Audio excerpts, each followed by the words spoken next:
Farbrengen this afternoon that Chazal tell us, and he says it's Rebbe goes on that it's a Chazal which is quoted often in Chassidus, Hachil hoylech achar hachitum, that we always look after the end, after the conclusion. Mela, right now we are at the level to conclude the entire month of Tishrei.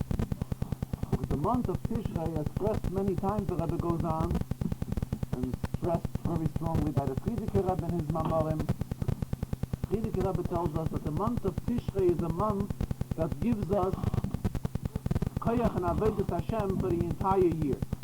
And in fact, the Rebbe said if we were to look carefully, we will realize that the letters Tishrei, if we should turn around the spelling of the word Tishrei, it would put together the word Reishis, beginning. So this shows us that whatever transpired in the month of Tishrei is to serve as a beginning and as a strength giver for the entire year. Starting off right away with Rosh Hashanah, the Rebbe goes, Rosh Hashanah, the idea of Rosh Hashanah is Shekam Lichuni Aleichem.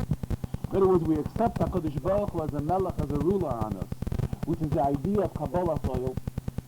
Kabbalah Soil Malchusi Yisborach, and accepting the Rebbe as our melech. So the entire idea of Kabbalah Soil is reflected throughout the entire year. However, the koyach for it we get from Rosh Hashanah. It begins on Rosh Hashanah, but as Chassidus stresses, all the inyanim that are bakeseh, that are in Rosh Hashanah is considered bakeseh because it's the beginning of the month, and the Lavana is still bakeseh, is still covered. However, all this comes out in a yet greater strength when we come to the Yom Chagenu, when we come to the Yom Tov of Sukkot, and more particular in Shmei Atzeres v'Simchas Torah.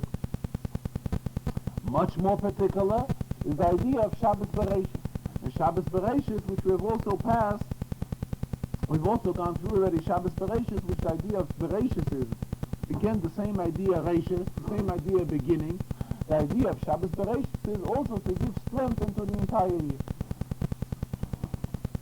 And here the Rebbe referred to the idea of, we find the Rambam writes that a melech is considered Libon Shel Yisrael. A melech is considered the heart of the entire nation. And we see the Rebbe said that amongst within a person's body, the most important part of the body is as well as also the heart, the leif. As the expression goes in Chazal, Liba Polig Lekulu Shaitim. From the heart gives Koyach Lekulu Shaitim to all other parts of the body. So it says, though we find many times in Chassidus, it is explained that Melech abbreviates Moyach, Leiv, and Kaveh, which are not only the heart, but it's two other parts of the body as well, the mind, the brain, as well as the liver of a person, that all these three are major components within a person's body. However, if we look at it in a more particular way, the Rebbe says, the main part of the person's body is the life. And just like we find that the life is the most important part within the person, HaKadosh Baruch Hu is also referred to as the life. And as a leiv, as a heart. Why? Because the Rebbe says our melech, just like the Rambam says B'negei melech, B'negei a physical melech. Melech Yisrael. The Rambam says that our melech is Libon Shel Yisrael. So the same applies if we're talking B'negei to Rabbeinu Shalom. The Rabbeinu Shalom as well also referred to as Libon, as a madrega of leiv. And as we express ourselves in the L'David Hashem Oili, which we say on the entire month of Elul and most of the month of Tishrei, we also so again it's an idea of libi, it's an association from the Yid's heart and the Eibishter's heart, and all this based on consideration that the heart is the most important of a person. So what's the whole idea of the month of Tishrei? The idea of the month of Tishrei is where the heart of each and every Yid gets closely associated with Liba Shel HaKadosh Baruch Hu, who is the Melech HaOlam. And this inyan, which the complete yesod of the month of Tishrei, this has to be transpired through the entire year. And today, Parashas Noach, which comes already after Shabbos Bereshit, so this is the chitum, this is the close-off of this entire month, of the entire month of Tishrei, where we get koiches for all the inyanim which we have to do throughout the entire year. And now we are already in the month of Cheshvan. The Rebbe referred here to the Yalkut Shemaini, to the Medrash, which the Rebbe spoke about last Shabbos as well, that the Yalkut Shemaini tells us that the name of the month of Cheshvan, before it was named Cheshvan yet, the name Shmois HaChadoshim, the Chazal tell us, Alu Imahem Mibavel. So when the Eden came back from Bavel, that's where they came back with the names of the various months. However, the month of Cheshvan, Yimei Shlomo HaMelech, was titled by the name of Mabul. As the Rebbe explained last week, obvious reasons. First of all, because in the month of Cheshvan, we ask HaKadosh Baruch Hu for rain. That's the period of rain, as the Gemara tells us in Tainis, particularly in Eretz Yisrael. The time of rain was the month of Cheshvan. Also, the Rebbe mentioned last week, another obvious reason would be because the Mabul, which took place in Bimei Noach, Pashas Noach, the Mabul took, according to some deis of Tanoim, it took place in the month of Cheshvan. So Mamela, they refer to this month by the title of Mabul. When Shlomo HaMelech wanted to construct the Beis HaMikdash, Yalkut Shemaini tells us, he had a problem. He couldn't build the Beis HaMikdash. It was constantly pouring. What did Shlomo do? What Shlomo did was, he changed the name of the month. He took away the Mem, so it didn't mean Mabul anymore, and rather than Mabul, the name of the month was Bul. And he was able to go ahead and construct the Beis HaMikdash, and he completed it. Rabbi went on today that the Medrash tells us that when Shlomo completed the Beis HaMikdash, it was the month of Cheshvan. It was actually completed. However, Shlomo didn't want to dedicate the Beis HaMikdash and didn't want to begin using the Beis HaMikdash until the month of Tishrei. The month of Tishrei is a month with a lot of specialty in it, as the Medrash refers to it, the Yerachai Sonim, the month that has a shaykhus to a son of Yolam, to the leaders of the world, to Avraham, Yitzchak, and Yankov. The Mela, for a long period, he left the Beis HaMikdash and didn't put it into use until it would come the month of Yerachai Son. So the Medrash tells us, the Rebbe says, the month of Cheshvan was very disappointed. Had a tiny to the Rabbeinu Shlomo. In my month, the Beis HaMikdash was completed and it was able to be turned into such a great yont, such a great inyan, and here Shlomo HaMelech is waiting. Medrash brings that the same inyan happened when Moshe Rabbeinu completed the Mishkan. Moshe Rabbeinu completed the Mishkan, the Medrash says, in the month of Kislev. However, Moshe didn't want to dedicate the Mishkan, he didn't want to begin using the Mishkan till, as we read in Chumash, till Rosh Chodesh Nisan. So the Medrash tells us the same went on, the month of Kislev was very unsatisfied. Here the Mishkan was completed. The whole idea of the Mishkan is to bring Shechina, to bring Getlichkeit into this world, and everything is ready. Why should we wait till the month of Nisan? So, Medrash says that the Rebbe promised the month of Kislev that he would be rewarded in a different way. And also in an inyan that has a shaykhus to the Beis HaMikdash, to an inyan that has a shaykhus to Mishkan. And with what inyan did the Beis HaMikdash was Kislev rewarded? That the Yontif of Chanukah, the Nes Chanukah, which is a tremendous inyan, and it's an inyan nitzchi, and it's an eternal inyan, as the Rambam stresses, it's something which we constantly celebrate. Beis HaMikdash was charetz, so unfortunately we have no more Beis HaMikdash. However, the Yontif of Chanukah, we're always observing the Yontif of Chanukah. Even when Yidden are in Golis and we don't have the Beis HaMikdash, still we are observing Chanukah. And Chanukah has a shaykhus, it's very symbolic for the idea of Mishkan and Mikdash. The Rebbe promised the month of Kislev, but Kislev shouldn't feel bad, and it would be rewarded with the idea of Nes Chanukah taking place in the month of Kislev.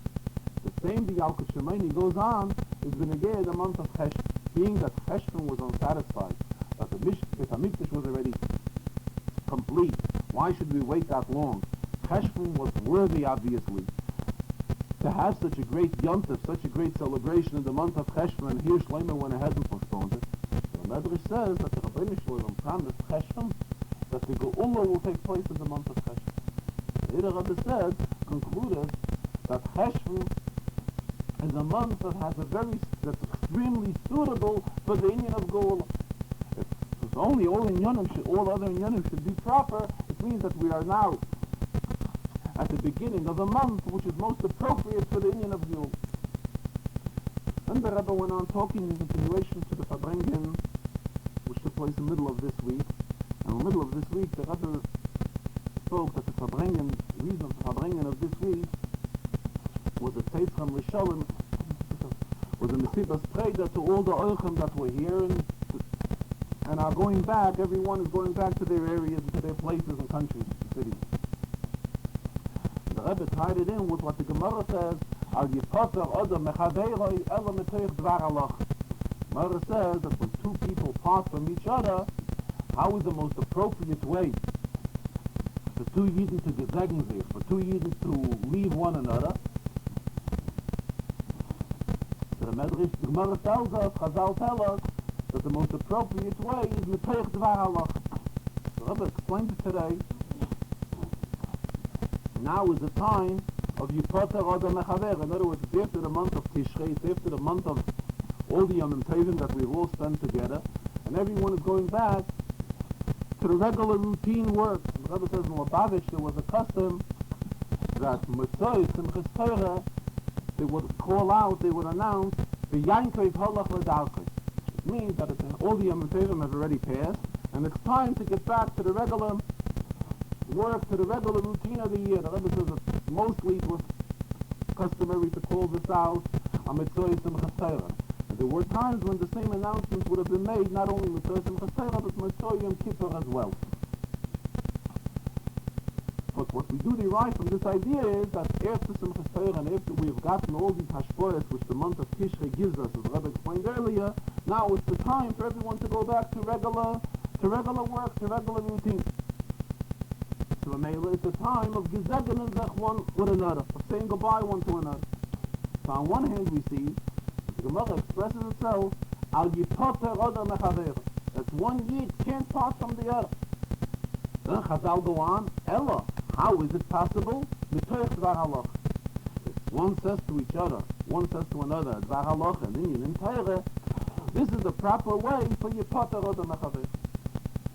How to explain this? Why Halacha? Why do we see that every word in Chazal is extremely accurate? So we see that the Chazal stress that parting one from another has to be from saying the Dvar Halacha. Actually, there are other categories in Torah as well. There are other inyanim in Torah. There could be a pilful, there could be many other inyanim. So we see that the Chazal stressed accurately that how is the proper way that one should part from another b'toich Dvar Halacha. Let's explain. Halacha is the same to every Yid. In other words, there's no different halacha from one Yid to another. In other words, when we're talking in inyanim and learning, there are various levels in learning. One has a more in-depth understanding of learning. Another one has a lesser level of understanding and learning. However, when it comes to halacha, it's the same by all Yid. And mainly when we're talking about Yidden parting one from another, that's where the Gemara tells us what's the most appropriate way for Yidden to part one from another. On one hand, the Rebbe says it's Al Yipoter Oda Mechaveiroi. Really and truly, a Yid never parts from another Yid. Why? Because there is only physical boundaries between one Yid and another, and the Chassidus stresses that physical boundaries is really no distance between Yidden. In other words, the fact that one Yid from another is thousands of miles apart, or hundreds of miles apart, Richuk, Mokim, Gashmi, Gashmi's big distance doesn't really mean a distance between one Yid and the other. So, in the MS, it's Al Yipoter Oda Mechaveiroi. A Yid really can't part from another Yid. Yidden are always associated together. Yidden always stand united. However, being that physically it comes to a time of a Yankov Holach L'Darkei, as we're going into the Seder which was read today by Mincha, we're going into a Seder of Lech Lecha Ma'artzecha Ma'meladetecha Ma'beis Avicha. Everybody has to go away from their home base, spreading out to different areas, to different parts of the world, different parts of the country. And Mela, what unites Yidden? Dvar Halacha. Because Dvar Halacha is the same, it's an inyan in Torah which is Ma'achid Yidden, because Halacha is applicable to all Yidden alike. Here the Rebbe went off talking that the psak from the Alter Rebbe, that Alter Rebbe passes that based on the Arizal, that the Yemeinu Elu nowadays mitzvah legalei sois hachachma. Nowadays the learning of Chassidus, every Yid has to learn Chassidus. In other words, generations ago, We say Tachachma, the Chachma of Chassidus, Chelik of Chassidus didn't have a Shaykhs to every Yid. However, nowadays it has a Shaykhs to each and every Yid, and each and every Yid is Mechuyev to learn the Chelik HaTorah, which is the Chelik of Pnimis HaTorah, the Chelik of Chassidus. He's Mechuyev to learn this Chelik of Chassidus we're obligated to learn, just like we're obligated to learn the Chelik of Nigla the Torah. And the Rebbe says that every Yid has to be acquaint himself in all Chelkei HaTorah. And the Rebbe expresses himself in Shulchan Aruch and Hilchos Talmud Torah. The Rebbe says it's begilgul zeh or begilgul achas. Being this time on the world of begilgul achas. The Rebbe says naturally we're not looking for any more gilgulim. We hope that the gilgulim are enough that we've had up to now. The Mela is the proper time for each and every one to see to it that every Yid gets involved in Limud Achsidus, which nowadays is Mitzvah Legalei Seisach Chochma. This is the Chelik HaTorah, which brings close to the coming of Mashiach. As Yefutzah, this brings close to the Emes Ka'asi Ma, to the coming of Mashiach. As I said, as we find in Kitzvei Arizal, we find that when the Arizal heard an Inyan in Drush, that's written in Kitzvei Arizal, Hoya Misnamne.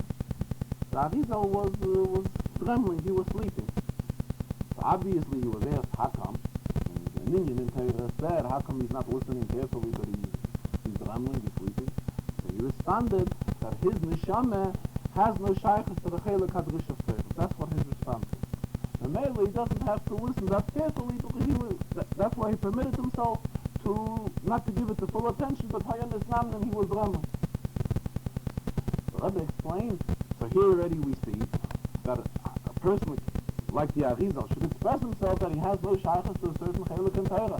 Here the Alter Rebbe passes that every Yid has a shaykhs to all Chelkei HaTorah, the Gilgul Zeh, the Gilgul Acha. How was the Arizal able to say that he has no shaykhs to the limud of, to the Chelik HaTorah of Drush? Rebbe explains, this is Alder, how we find the famous expression in Gemara, which is expressed a lot in Chassidus, Ovuch b'mai ha'dezohir fei. That one Tana asked the other, on what mitzvah did his father excel in? So Chassidus explains that, what's the pshat he asked him, what mitzvah his father excelled in? Chassidus explains that we see by Yidus, talking everybody observes all mitzvahs. However, at the same token we see that certain Yidden have a geschmack, have a certain they would excel in various mitzvahs. And that's the pshat what he asked him in the Gemara. Ovuch b'mai ha'dezohir tvei, and what mitzvah was it that your father really excelled in? Well, the Rebbe says the same thing we find in the Chelkei HaTorah as well. But it doesn't mean that the Arizal Chas v'Chalila excluded himself, that he had no shaykhs to the Chelik HaDrush, Chas v'Shalom, because each and every Yid has a shaykhs to all Chelkei HaTorah.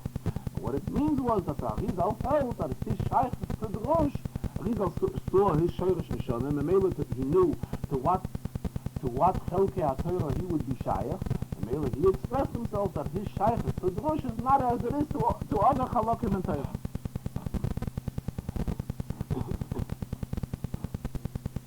Then the Rebbe Davarant on the other hand, one may say that being that the Alter Rebbe says that we have to get acquainted with all Chelkei HaTorah, either in this Gilgul or another Gilgulim. So maybe we've gone through it already in our previous Gilgulim. And if we have gone through it already in previous Gilgulim, then why now do we have to get involved into Limud Achsidus? Maybe our Neshama has covered it in the previous Gilgul. So here Rebbe explained that being that they're constantly new inyanim which are introduced in Chassidus by Rabbi Seinu Nisienu, by the Rabbeim, which introduce new inyanim Chassidus, the new teaching which come by the Rabbeim. The Meila Enoch Hanam, one may have gone through it previously, however, the new teachings which come from the Rabbeim, which were Nizgala in later generations, this naturally he couldn't have learned because it wasn't revealed yet. The Meila, back again, it's our inyan and our schut that each and every one of us should have a shaykhs and get involved into the limit of Pnimis HaTorah, which this is the Chelik HaTorah which brings close the coming of Mashiach. Emes Ka'asi Ma, which the Yefutzah Menesach HaChutza, is the Chelik HaTorah, the Chelik of Pnimis HaTorah, especially the Yemeinu Eilu, that's Mitzvah Legalei Seisach Chochma. The Rebbe went on.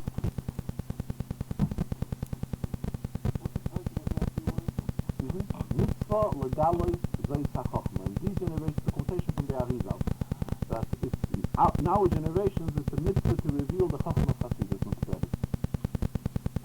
The part of Torah of Limud HaChasidus.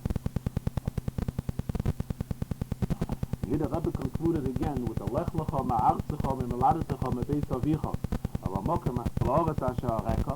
So we find that the Rebbeinu Shalom told Avraham Avinu that when will he be Zoicha to a real high uplifting, to a real high spiritual uplifting, this would come as a result of Lech Lecha Ma'artzecha Me'Meladetecha Me'Beis Avicha. So here the Rebbe explained, obviously, the Rebbe could have given it to him without the Lech Lecha, without him leaving his Artzecha Me'Meladetecha Me'Beis Avicha. So we see no. So this is the same idea the Rebbe said, which Rabbeim and the Frierdiker Rebbe particularly kept on demanding, that it's our obligation to reach out to Chutza, to areas which in the meantime have no shaykhs to Yiddishkeit and have no shaykhs to Chassidus yet. This is the same idea. Lech Lecha Ma'artzecha Me'Meladetecha Me'Beis Avicha. And by reaching out to these areas, which are totally strange, just like Avraham Avinu was told by the Rebbe to reach to an area which L'Katchila you have no shaykhs to. This helps each and every individual, gives us extra spiritual uplifting, just like we find by Avraham Avinu. But the Rebbe told him he will give him an extra bracha, and all this came as a result of Avraham Avinu's Lech Lecha Ma'artzecha Me'Meladetecha Me'Beis Avicha. The very same is the negate to each and every Yid. Get involved and reach out to a real chutzah, to an area which is considered Lech Lecha Ma'artzecha Me'Meladetecha Me'Beis Avicha, especially now after Shabbos Bereshis, when we're going back to the Yankiv Halach L'Dafri, it's our meaning to reach out to as many more areas which in the meantime have no shaykhs to the union of Hasidus and have no shaykhs to Yiddishkeit. And here the Rebbe again mentioned that the importance of reaching out to Yidden B'Neged and Nishtoim in general, and the most recent mitzvah, the importance of writing the Sefer Torah that are currently being written, and to see to it to unite all Yidden by getting an ois in the Sefer Torah.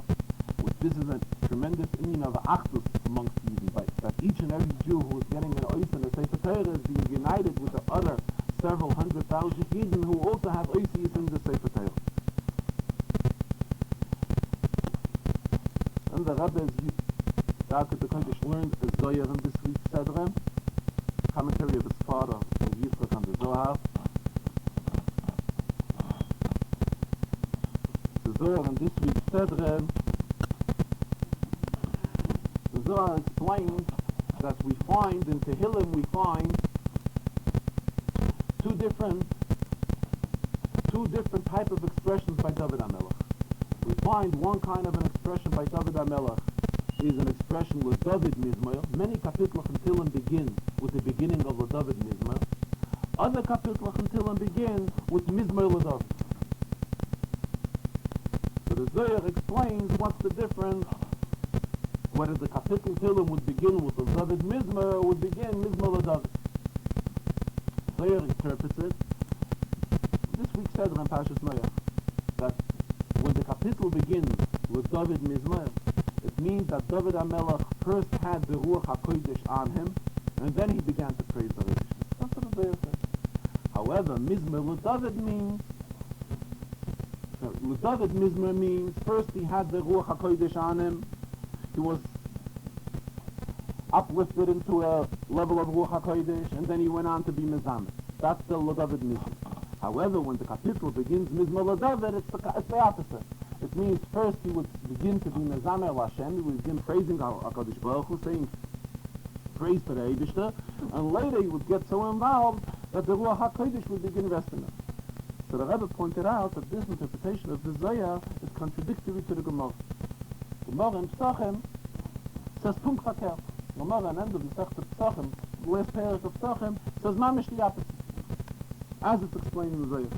And the Rebbe noted that one of the Mefarshim, one of the Achronim, the Malay HaRoyim, pointed out in the Gemara, he says that the Gemara says opposite than the Zohar says.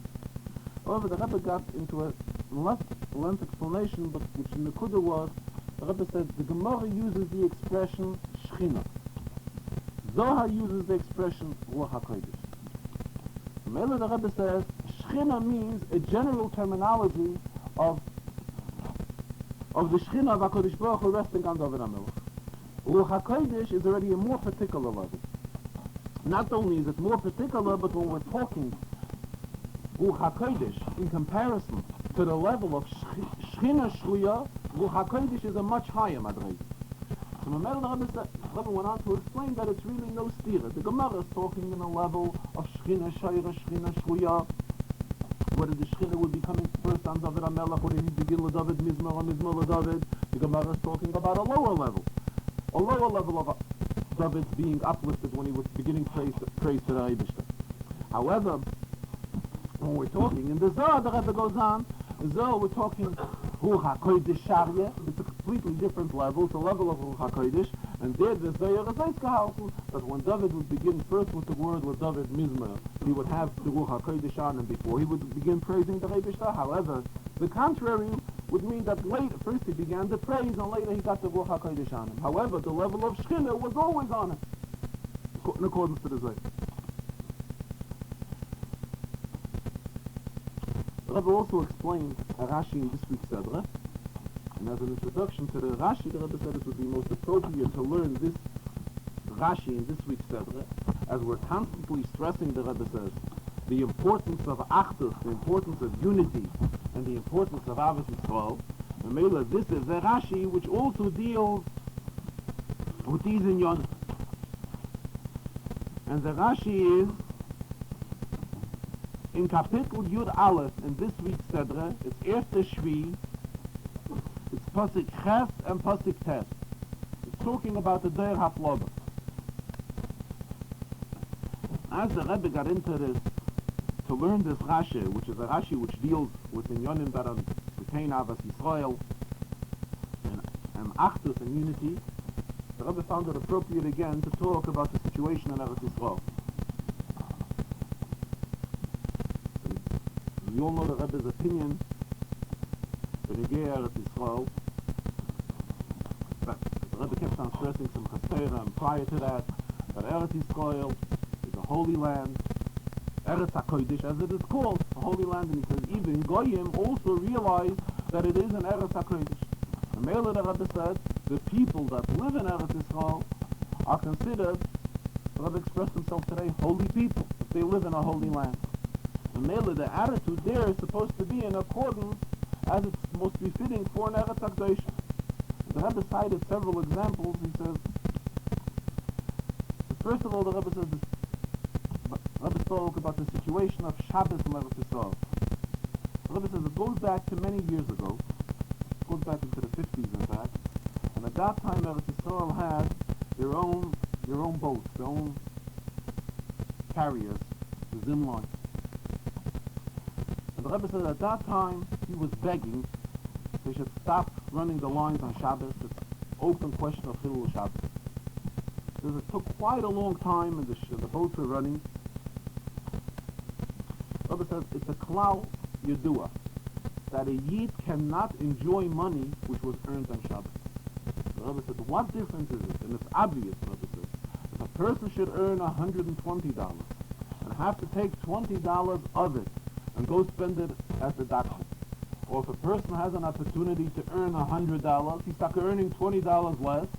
However, the $100 remains his, and he could spend it on healthy and enjoyable things and enjoy it for him and his family.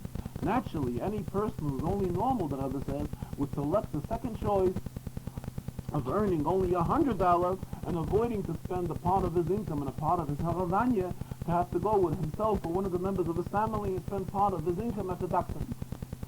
Mele, the Rebbe said, look at Chilep, he had a very hard time trying to convince the Israeli government that the boat should stop running on Shabbos. However, after a certain amount of time passed, figures were disclosed how enormous sums of money were lost by this steam line by the boats running. And naturally, the Rebbe says it's obvious. Why is it obvious? Simply because the Yid cannot enjoy money which was earned on Shabbos. The same, the Rebbe says, applies b'negea to the Israeli airline. B'negea to the Israeli airline, we've also been begging constantly that the airline should not run on Shabbos. And also, there was no response. Until more recently, it was revealed how many hundreds of dollars the airlines are losing.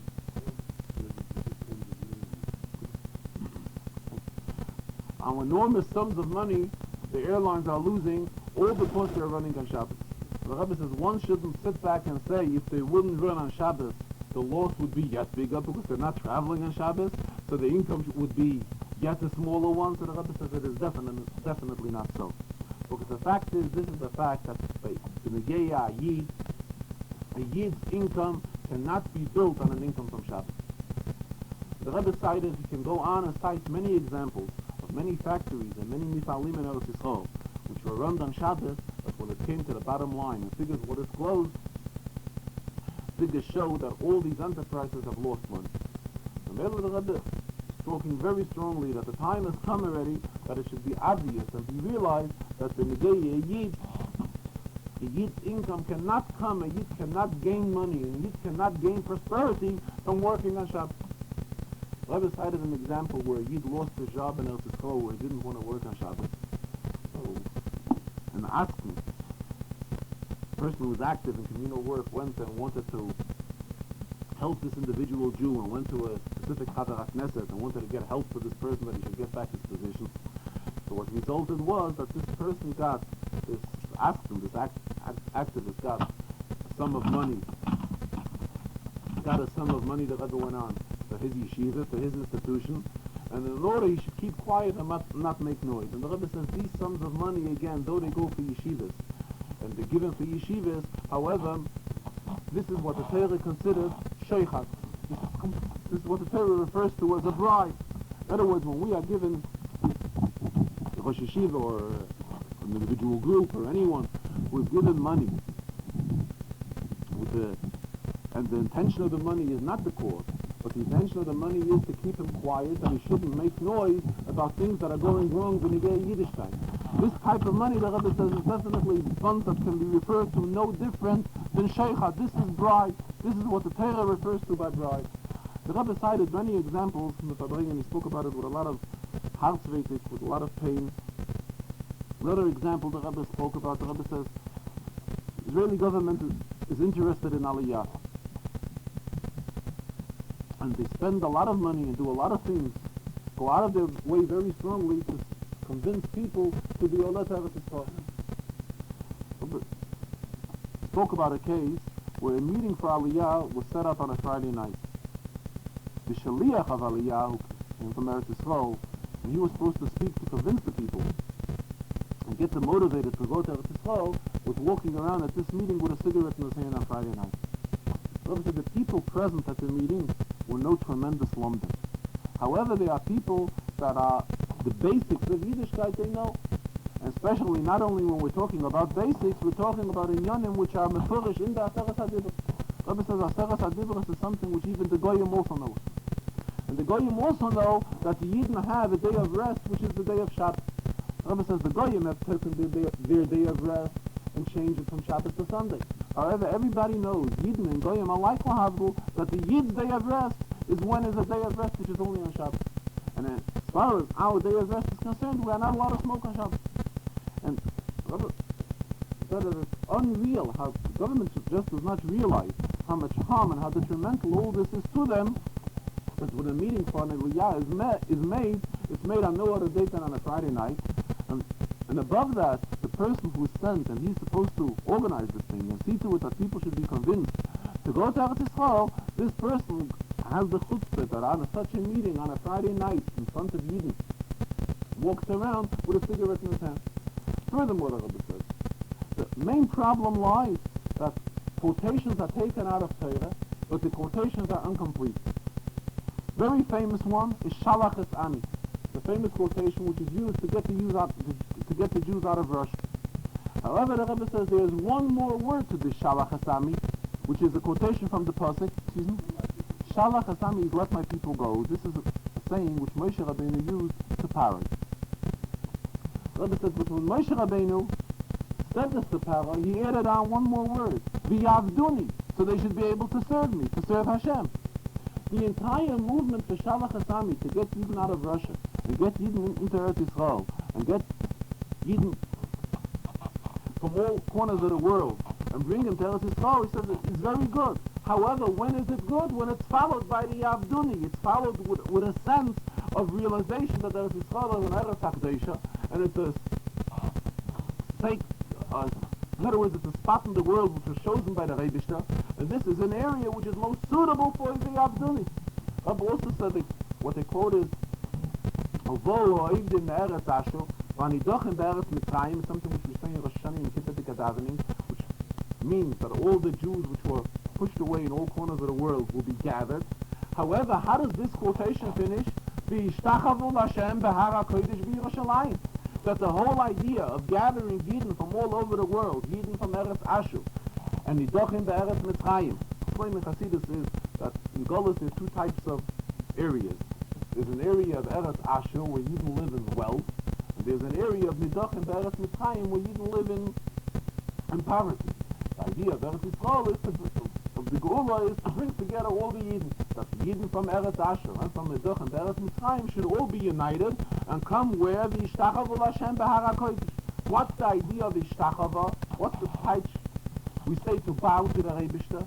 Bowing is a sense of bittul, the sense of give away to the Rebbeishter. They are happy to quote the first half of this quotation, to gather all the Jews from Eretz Ashur as well as Nidochim be'Eretz Mitzrayim.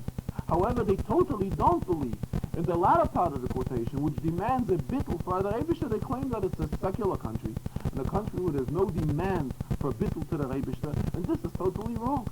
If we go based on the idea of gathering Yidden from Golus, gathering Yidden from Eretz Ashur, gathering Yidden from the Nidochim be'Eretz Mitzrayim, and we want to gather the Yidden into Eretz Yisrael, it's very good. When it's followed by the V'yishtachavu Lashem b'Har HaKodesh, where it's followed that the whole idea of gathering the Yidden is motivated with a feeling of bringing Yidden into Eretz Yisrael, where Yidden will be in a bittul, bowing to the Rebbeishter and being ready to serve the Rebbeishter and to praise the Rebbeishter, accepting upon themselves the yoke of Torah mitzvah.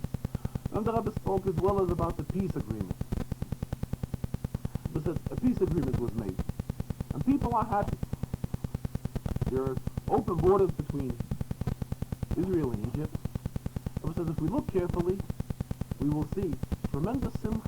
Yidden are so happy that they claim now we can even enter Mitzrayim and freely, something which we weren't able to do until now. And the time will come we will be able to enter Mitzrayim even without a visa. People are very joyous about it. So if you look very carefully, the Rebbe says, there are much more Jews traveling to Mitzrayim than Egyptians that are coming into Israel.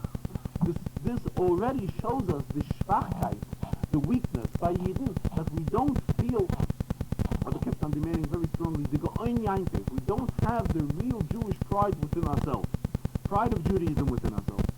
The Rebbe described it, how people travel to Mitzrayim and get on a camel, go to the pyramids, and go out to be at the Kvarim of Pari. He doesn't know which Pari, maybe the first, maybe the second, maybe the Pari that's got the Yesomakos. And people are being photographed as they sit on the Gomel, as they sit this way in Mitzrayim. And then they come back joyous and proud. Ain't Kleinigkeit, they were in Mitzrayim. They have this picture is put on the wall, and this is shown to their families, to their children, and to their grandchildren. They were in Mitzrayim, and they were at the pyramids, and they were at the cave of Pari. And what is this person's real hope? That he will get another opportunity to go back to Mitzrayim. And not only himself, but will able to take along his family, his children and grandchildren, and again get onto the Gomo and photograph himself in front of the pyramids or in front of the Kivrei Palace.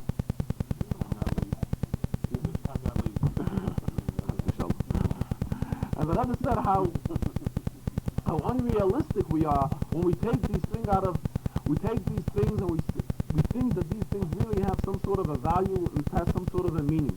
The Rebbe said that he had a conversation with somebody who was very closely involved in the entire Camp David agreement. And the Rebbe criticized him very strongly how come that we gave in so much. And he was responding to the Rebbe that there was tremendous pressure. And the Rebbe said that the Rebbe never refers to anyone by name. The Rebbe says that the person who is a mammon, a person who has the talking with the Rebbe, and a person who believes in the Rebbe. And this person told him that the pressure was tremendously, and he just wasn't able to give up. They weren't able to withstand the pressure. So the person added on to the Rebbe, he told him the Rebbe will help. The Rebbe will help. The Rebbe says, sure, naturally the Rebbe will help.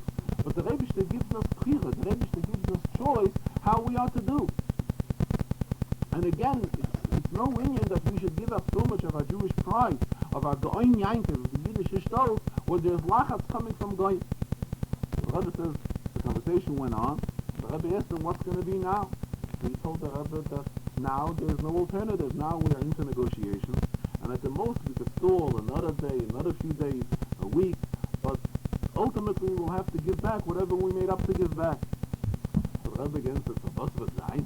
The Rebbe is repeating all this conversation. So the individual again says, the Rebbe will help. The Rebbe says again, naturally the Rebbe will help. But we are supposed to do what's within our power. And if it's what's within our power is naturally by all means not to go and let ourselves be so much pressured and fall for the pressure which we're getting from the goyim. Rebbe said, Al tiftach fel l'sofen, not to open a mouth, doesn't want to open his mouth l'sofen for bad things. Chas v'sholom, what all this will lead to, that the time will come, that may lead to a time when PLO will say what to give back and how far we should give back. All this can be resulted if Yidden are constantly giving in to the pressure which is coming from Goyim. However, if Yidden would realize that we are the Amam Yitcha, we have the real Yiddish pride, the real Goyim Yankiv, and not to give in to any pressure, not at all to give in to any pressure, then the Rebbe spoke about it many times. But what the Rebbe usually says is that the emes is, the Rebbe mentioned it today, but the Rebbe mentions it on many occasions, that the emes is that the Goyim really also would be much happier if the Yidden wouldn't give in to all the pressures which are put on, but with many of the pressures, United States and others that are involved have to put on this pressure formally. However, really, Benachim Pnima, the Goyim also don't even want this should happen. And it's the Yidden that go that far and look for means and ways to satisfy the Goyim, which all this shows a tremendous schwachkeit within Yidden when it comes to realization of the greatness of the Yid, the great pride which lies within a Yid. And the Rebbe kept on focusing, may have cited another example, or two which I don't recall, but all this was to show how things are done wrong, and not only wrong, but ridiculously, when all this comes as a result that we don't really realize how a Yid is supposed to act proudly as a Yid. Then the Rebbe went on learning the Rashi. The Rashi is Pasuk Ches and Pasuk Ches. We're talking about the Der Afloga. Pasuk says, we learn Pasuk Ches first. Vayofet Hashem oisam misham al pnei kol haaretz vayachdu l'libnei seir. That HaKadosh Baruch Hu spread them, and they stopped building the city. Then the Pasuk goes on, let's look at the Pasuk Ches. Al kin koro shmo Bavel, Kishom Bavel Hashem tzvat kol haaretz. That's why this area of the world is called Bavel, because that's where HaKadosh Baruch Hu Oizgemished all the languages. And again the Pasuk concludes, Umisham Hefitzam Hashem, and that is from where the Hashem spread them al pnei kol haaretz. So actually we have the word Vayofet, or Hefitzam, which is the same word. We have it once in Pasuk Ches, Vayofet, and we have again Hefitzam, which means again spread in Pasuk Ches. Rashi in Pasuk Ches begins Vayofet Hashem Oisam Misham. Where did he spread them? For Olam Hazeh, in this world. Rashi goes on, Masha Amru Pen Nafut Niskayim Aleim. They said, perhaps we may be spread, it was fulfilled, the Rebbe should spread. Husha Amar Shleima Megoy Raskasha He to the end. Quotation from Shleima and Mishnah. Then Rashi goes on to Pasuk Tes, Umisham Hefitzam. Lamat, this comes to tell us, let us look at the Rashi, She'ein Lahem Chelik Loilam Haba. This Der Afloge was penalized by HaKadosh Baruch Hu that they have no Chelik in Olam Haba. And Rashi goes on, V'chi Eza Kosha, Shel Der HaMabel, or Shel Der HaFloge. Which sinning group was punished stronger, Rashi asked? Was it the Der HaMabel, or was it the Der HaFloge? And Rashi responds, Elu, Rashi goes on to elaborate, Elu loy pashtu yad be'ika, ve'elu pashtu yad be'ika le'lachem bas. On one hand, the Der HaMabel really didn't start off with the Rebbe. However, the Zerafloge really was Peshik Yad B'Ikir and HaKadosh Baruch Hu Eilochem, but they went to have a battle with Hashem. The result was, Ilu Nishtifu, the Der HaMabel was totally destroyed. The Elu, if we're talking about the Der HaFloga, Loi Nevdu Min Ha'olam. They were not destroyed from the world. Why? The Rashi explains. Sheder HaMabel Hayu Gazlon.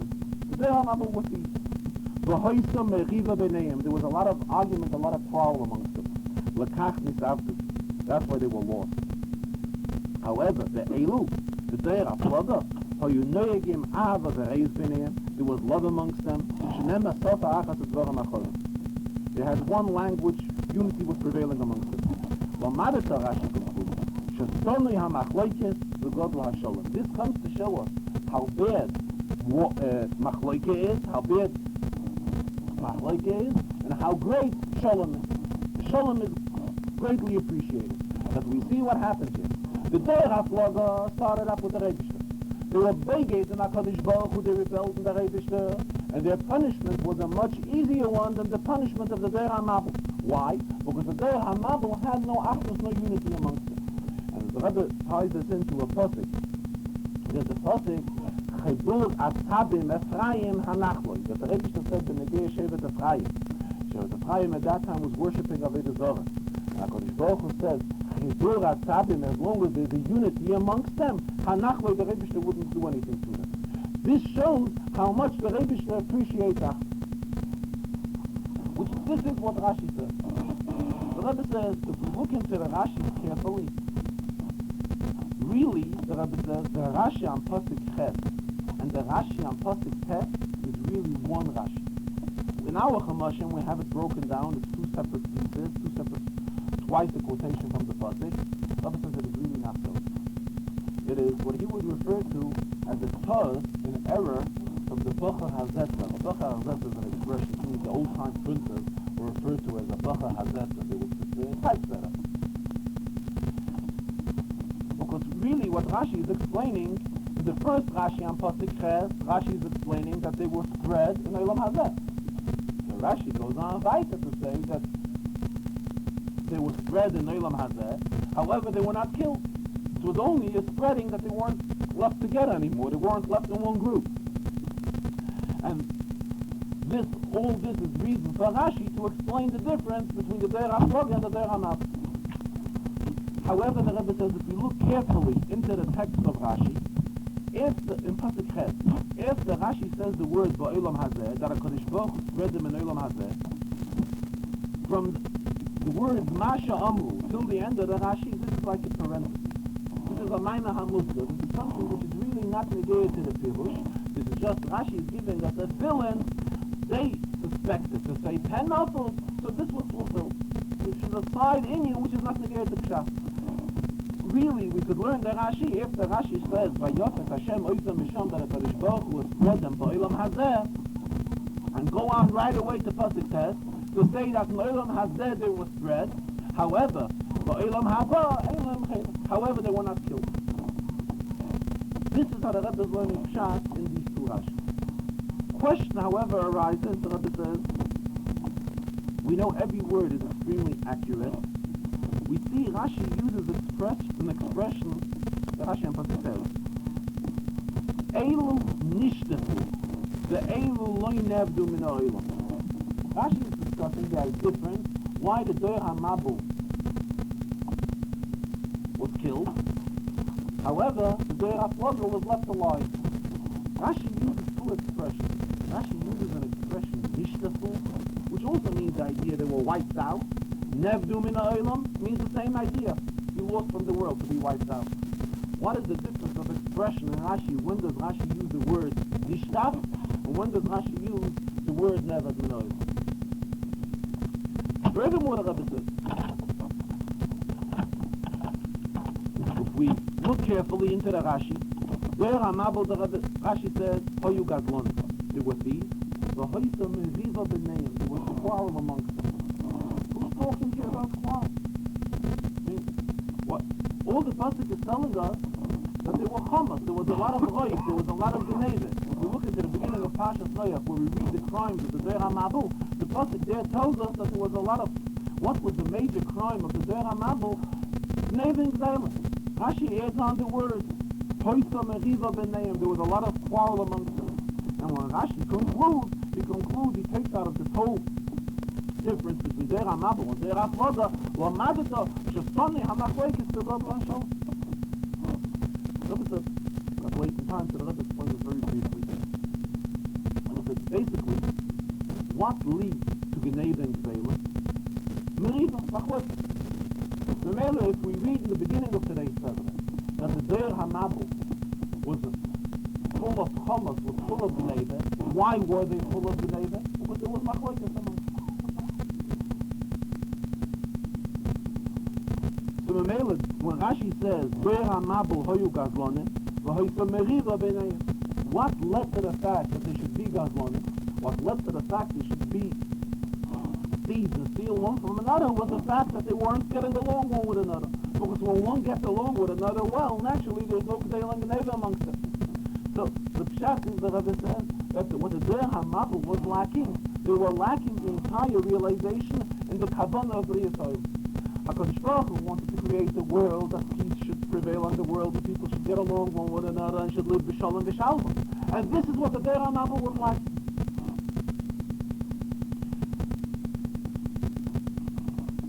The Rebbe compared it the same we find by Cain and Hevel. Right away, when they didn't get along with each other. It was also the same idea. It was the idea of Hoysa Meriva B'neim, and that led to the killing of one to another. So Meriva, Machleikis could lead to killing, it could lead to Geneva. Meriva, Machleikis is the key factor that could lead to all evil. Memele, this is why Rashi adds on, Hoyu Gazlonim v'Hoysa Meriva B'neim. And for the same reason Rashi concludes, Lamarit, Shastoni HaMachleikis v'God L'Hasholem. What's the pshat Shastoni HaMachleikis v'God L'Hasholem? Again the same. Because the main crime by Zer HaMabul was the fact that there was no Sholem and there was Machleikis. Geneva and Gzeilah came as a result of that, being that there was Meriva B'neim, and they didn't realize the kavanah of B'riyas Ha'olam. Remember, they steal this life one from another. However, the main chesed was that there was no Machleikis, there was no Shalom there was Machleikis. So that's why Rashi concludes, just Tzana Machleikis v'God L'Shalom. And for the same reason, Rashi inserts previously, earlier in this Rashi, Hoysa Meriva B'neim. The main chesed was that there was Meriva, there were Machleikis amongst them. And this led to all the problems. What's the difference whether Rashi uses the expression Nishta, or as opposed to any other expression of killing? Let's cite an example in halacha. Let's say there's a halacha that if one is a ma'abed atzmai l'da'at, the person commits suicide b'chmonu l'slam. The halacha is the person says, there is various halachas in Shulchan Aruch how we're supposed to treat this person. However, there's one exception. What's the exception? The exception is if one drowns himself. One drowns himself, there's an exception. He's not treated as a ma'abed atzmai l'da'at. Why? So, he's not considered as a suicide. Why? It's explained because while he's being drowned, he goes through terrible yisurim, terrible pains. And these pains that he's going through, then he's definitely doing tshuva while he's going through these pains. This is explained in halacha. So we see that there's an inyan of going away from this world. There's a stronger way going away from this world, which is expressed through drowning, which is in Lashon Kodesh would be the expression of shitafah. So that's why, if we look carefully into the Rashi, when Rashi talks about the Zer HaMabul, there it wasn't stand that the Rebbe should destroy them from the world, as comparison to any other way of killing. It was a way of being destroyed because they were drowned from the world. This is a stronger way of getting away from the world. That's why Rashi uses the expression Ilu toshti yad ve'ikal ilachavai ve'elu nishtafu ve'elu loy nevdu min ha'olam. Because when Rashi is talking about the Zer HaMabul, it was an union of nishtafu, it was an union of a shitafain. Why was it a shitafain? Because they were drowned. And drowning is a stronger way. It's a way, the meat of drowning involves a lot of yisurim.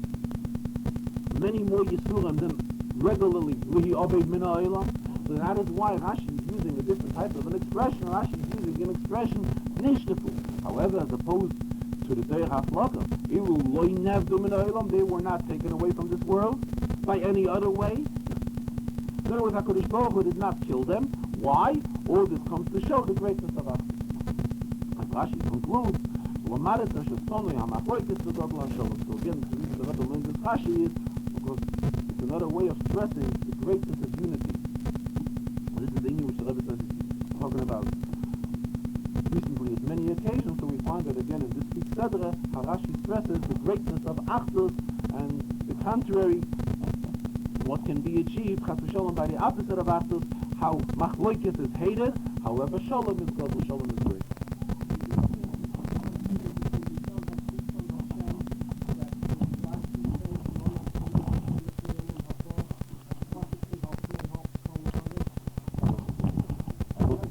Yes, he asked it, I don't think